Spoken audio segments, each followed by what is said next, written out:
वैदिक math bye Jawahar sir के platform पर आप सभी बच्चों का स्वागत है। आज हम लोग जानेंगे कि लिविंग्स और नॉन लिविंग्स के क्या क्या फीचर्स होते हैं, यानी किस आधार पर हम किसी जीव को यानी किसी वस्तु को सजीव कहेंगे और किसी को निर्जीव कहेंगे। अब देखते हैं उसके बारे में सजीव के क्या गुण होते हैं। तो सबसे पहला फीचर्स होता है वृद्धि करता हो, दूसरा जनन करता हो, तीसरा उपापचय हो, चौथा कोशिकीय संगठन और पांचवा चेतना। अब यहाँ पर लिखे कुछ ऐसे गुण होते हैं जो विशिष्ट गुण कहलाते हैं, कुछ वैसे गुण होते हैं जो अविशिष्ट गुण कहलाते हैं। आखिर विशिष्ट गुण क्या होता है और अविशिष्ट गुण क्या होता है? विशिष्ट गुण वैसे गुण को कहेंगे जो केवल और केवल सजीव में उपस्थित हो अथवा सभी सजीवों में मौजूद हो, उसको हम लोग क्या कहेंगे? विशिष्ट गुण कहेंगे। और जैसे उपापचय हो गया, कोशिकीय संगठन और चेतना। और अविशिष्ट या परिभाषित गुण किसको कहेंगे? वैसे गुण जो कुछ निर्जीवों में उपस्थित हो अथवा सभी सजीवों में उपस्थित नहीं हो। एग्जाम्पल वृद्धि एवं जनन। आखिर इसको समझते हैं कि कैसे हम बोले कि यह वृद्धि एवं जनन जो होते हैं अविशिष्ट लक्षण होते हैं। तो समझते हैं। सबसे पहले अगर बात करें वृद्धि की, तो वृद्धि जो होता है, ये देखिएगा, वृद्धि कहने का मतलब वृद्धि कब कहिए वह वृद्धि कर रहा है? जब increase in the mass and increase in the length, यानी कहने का मतलब या तो उसकी लंबाई में बढ़ोतरी हो या उसका द्रव्यमान में बढ़ोतरी है, तब हम कहेंगे कि वह वृद्धि कर रहा है। तो वृद्धि जो हो सकता है ये दो तरह का हो सकता है। एक हो सकता है आंतरिक वृद्धि और दूसरा हो सकता है बाह्य वृद्धि। आंतरिक वृद्धि कहने का मतलब शरीर का आंतरिक ग्रोथ हो रहा, अंदर से लंबाई बढ़ रहा। और बाह्य वृद्धि मतलब कुछ बाहर से कुछ एक्यूमुलेट हुए और जिसके कारण उसकी लंबाई में बढ़ोतरी देखने को मिला। ये बाह्य वृद्धि जो होता है, जैसे देखिएगा अगर पहाड़ की बात करें या पर्वत की बात करें, जैसे ये हुआ, जैसे ये पर्वत अभी है, मान लीजिए 2015 में ऐसा पर्वत है। लेकिन जब हम 26 या बात करें बहुत दिनों के बाद जब देखने गए, यहाँ पर कुछ सबस्टांसेस एक्यूमुलेट होते गए और एक्यूमुलेशन होने के कारण क्या हो गया? इसका भार भी बढ़ गया और उसके साथ साथ उसका हाइट भी बढ़ गया। पहले था इतना, अब हो गया इतना। यानी इतना जो वृद्धि हुआ है, तो कहीं ना कहीं वो वृद्धि कर रहा है। यानी ये पहाड़ को हम सजीव बोल देंगे? नहीं बोलेंगे। यानी यह निर्जीव है लेकिन फिर भी यह वृद्धि कर रहा है। यानी कहने का मतलब निर्जीव में भी वृद्धि देखने को मिलता है। इसीलिए वृद्धि को हम लोग क्या बोलते हैं? अविशिष्ट लक्षण बोलते हैं। अगर उसी तरह बात करें आंतरिक वृद्धि जो होते हैं, आंतरिक वृद्धि सजीवों में पाया जाता है केवल। अब चलते जनन की बात करते हैं। जनन को क्यों कहते हैं कि यह अविशिष्ट लक्षण है?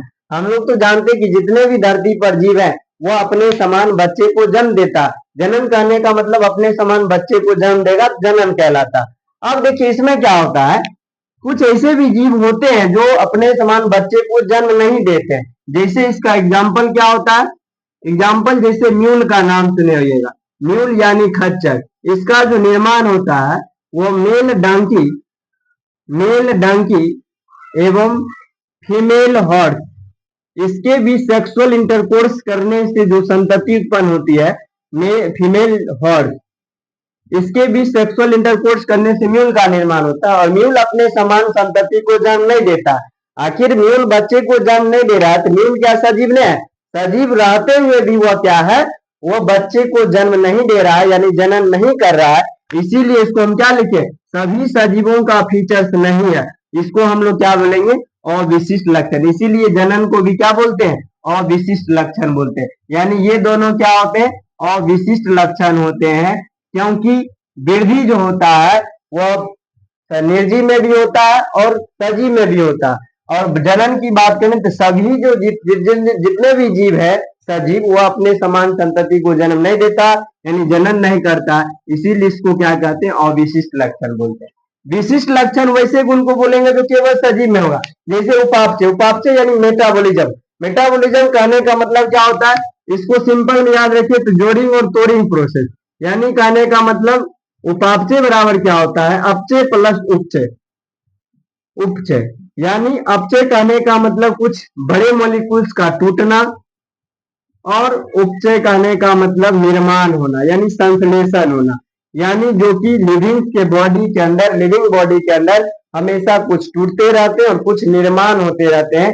इसीलिए जितने भी सजीव होते हैं वह सजीव का फीचर्स माना जाता है उपापचय। अब कोशिकीय संगठन। कोशिकीय संगठन यानी जितने भी जीव होते हैं धरती पर, वह सभी कोशिका के समूहन से मिलकर बना होता है।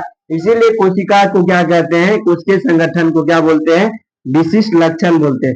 अब चेतना की बात करें, चेतना करने का मतलब यानी किसी भी बाह्य स्टिमुलस के प्रति प्रतिक्रिया देना क्या कहलाता है, चेतना। जैसे अगर खड़ा है, अगर कोई बिठवा काट रहा या कोई पिंच हो रहा तो रिस्पॉन्स दे रहे कि नहीं दे रहे, यानी किसी बाह्य कारक को संवेदन करके उसके प्रति प्रतिक्रिया देना ही क्या कहलाता है, चेतना कहलाता है। और चेतना जो होता है वह सजीव का फीचर्स होता है। अगर मान ली किसी कुर्सी टेबुल को अगर मान ली उसको मत पीटेंगे, क्या वो रिस्पॉन्स देगा, नहीं देता है। कहने का मतलब चेतना जो होता है वह सभी सजीव का फीचर्स होता है, इसीलिए इसको तीनों को क्या बोला जाता है, विशिष्ट गुण बोला जाता है।